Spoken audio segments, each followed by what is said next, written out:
My name is Ventriloquist, and welcome back to Old School RuneScape. Gielinor is a massive world, spanning icy frostbitten reaches, arid deserts, and sprawling cities.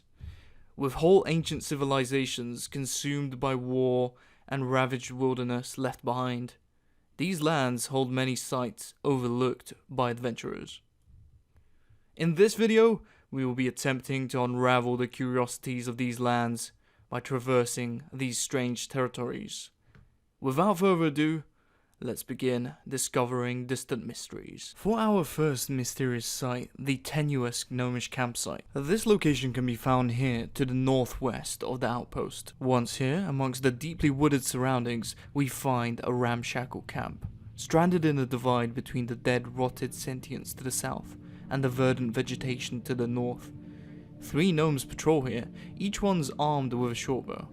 Broken branches and other foliage litter the floor all around the campsite, with various containers placed all around. We also see a broken cart in their camp, no doubt used to transport supplies we now see strewn about. At the northern edge of the camp, lazily erected, stands a singular hammock, with its inviting appearance offset by the various woodland beasts found wandering the confines of the tenuous camp. All of these curious items are illuminated by the fire's touch, blazing in the middle of this area, no doubt keeping the occupants of the camp warm during the night time. What are these 3 companions doing all the way out here, away from the security of the gnome stronghold? The gnomes are a paranoid people, rarely leaving the safety of their domiciles, but these 3 seem to have been heading somewhere. Were they gnomish envoys delivering some gnome spices to Taranwin? Perhaps they're a forward scouting regiment deployed by King Narnodi Shireen to forestall any Khazad incursions through the Arendar Pass. That would certainly explain the shortbows wielded here by our 3 marksmen. For whatever was happening here, it is clear that this tenuous location was not intended as a permanent refuge for these 3. Whatever the case, they'd best get a move on before they become a grizzly bear's early breakfast. For our second mysterious site, we'll be examining the Apatol Cemetery Bridge. This location can be found here, amongst the darkened peninsula immediately south of King Awawoge's quarters in Merim. On the approach to this curious structure, we pass through revered, though forgotten lands, riddled with unkempt vines and unrelenting jungle grass, winding and claiming various monuments of old standing here. We have arrived at the Monkey Cemetery of Apatol. Herein lie in turn the primate denizens of the distant atoll, kept company only by Dugapul, the graveyard keeper. The mood of this area is noticeably more somber than the rest of the isle, with the hustle and bustle of the Merim marketplace seeming like a distant memory. The ground is darkened here, perhaps haunted or simply desecrated through the constant upturn of the soil throughout many hundreds of years burying the dead. When spoken to, the graveyard keeper says not many apes visit here, and that only he has remained here, always. Why has this mysterious individual kept a vigil here? Could there be more to the story of the primate graveyard than meets the eye? Let's continue investigating. Further south, we see a sturdy bamboo ladder. Let's climb up. Here we see a lengthy bamboo bridge, reinforced and spanning the Apatol Inlet, separating the 2 halves of the island. We can jump off the end of the bridge to quickly reach the southern area of Apatol. What is the purpose of this seemingly unused structure?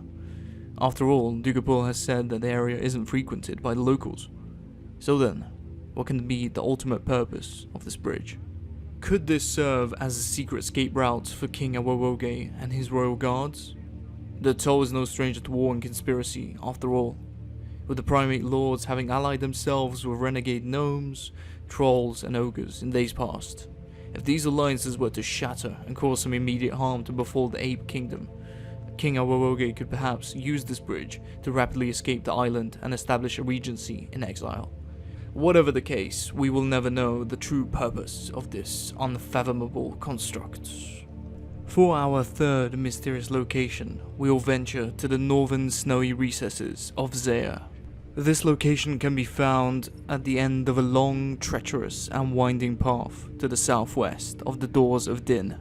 This is not for the faint of heart. Having arrived at this location after a long and arduous journey through the snowy wastes, we are met with a continued pristine snowy abyss encircling the clearing up ahead. The area is completely surrounded by infinitely snow-capped ancient boulders and evergreen trees smothered in the icy residue of invincible snowfall, serving as a sanctuary for the forlorn ice-encapsulated gravesite found here, so far from the vestiges of any settled lands of Kourend. So then, who lies buried here? Could it have been an ancient explorer seeking to map the nearby areas, perhaps buried by his fellow expedition member after succumbing to frostbite? Maybe it was a band of outlaws braving the wilds away from the authorities in Kourend. Right now, this site will undoubtedly be preserved in the frozen abyss of this undisturbed glacial shelf. Moving on to the fourth mysterious locale, the mystical fire of the bog. This location is at the westernmost reaches of the Kebos swamplands and can be found here on the map. Heading south from the adamantite and mithril mines of the Kebos swamp, we navigate our way through decayed woods, perilously flirting with the undergrowth of the bog to the south and the mysterious teal crystalline boulders to the north. Making our way cautiously further west, we see an occult site punctuated by basalt rock formations to the north and sprinkled with more otherworldly plant life. The entirety of this area feels almost alien, with a diverse array of flora and uninviting mushrooms, mystical fires burning inside the swamp itself, making us feel uneasy on our approach. Before stepping foot inside the ritual site, our eye is greeted by a towering blaze, conquering the tallest swamp plants. Moving further west, escaping the tendril-like swamp growth in the surrounding area, we see an unexplainable sermon of some kind.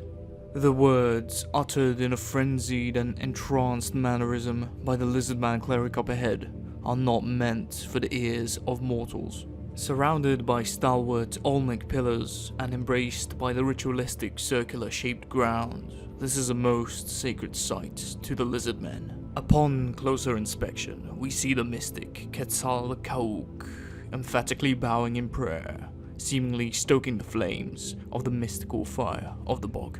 What then could the purpose be of the dark magic summoned herein? Could the shrine found here somehow be interconnected with the magical seals and barriers in the Lizardman Temple further east?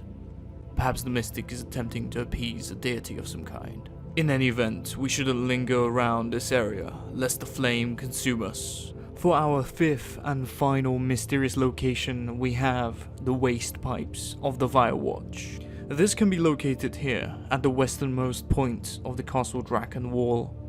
This one requires a master of stealth and a nimble navigator indeed. Working our way through the decaying walls of the Sanguinesti region, averting the gaze of the voracious fires that circle overhead, we approach the very Castle Draken from a distance with no small measure of trepidation. Not many mortals tread here willingly, taking refuge for a moment before pressing on. Inside this crumbling bastion, we take in the sights ahead. We are truly in awe as we examine closely the obsidian and blood-colored fortress, protected by sharp protrusions and towering far higher than most structures we have yet seen. Unspeakable horrors are perpetrated here by the vampiric nobility onto the people of Mauritania from inside its very walls. Yet, this is not the reason for our being in this dark and unsavory realm. We steel ourselves as we set out westbound along the castle's southern wall. We carefully sidestep the spike traps, using our agility as we continue to avert the gaze of the vampiric sentinels. As we proceed with utmost caution, we are met with the Barrows area hamlet further south. A fall from this height would be fatal, any missteps giving way to an untimely demise. Now heading north, we are greeted by the effervescent and unloving embrace of the Mortmire Bog to our west. It is here that our curiosity lies. Protruding violently from the western wall, we see a vampiric machination, spewing forth unmentionable pus and ghastly refuse from Castle Draken. These waste pipes are leaking some kind of ectoplasmic matter into the mire below. What kind of sick and twisted solution could this be? Perhaps this viscous liquid might be a byproduct of some foul experimentation perpetrated by the vampires and their lackeys inside the impenetrable keep. Perhaps this unknown liquid could be the remains of an experimental substance given to humans living in Mayaditch before the tithing, to bolster blood production artificially.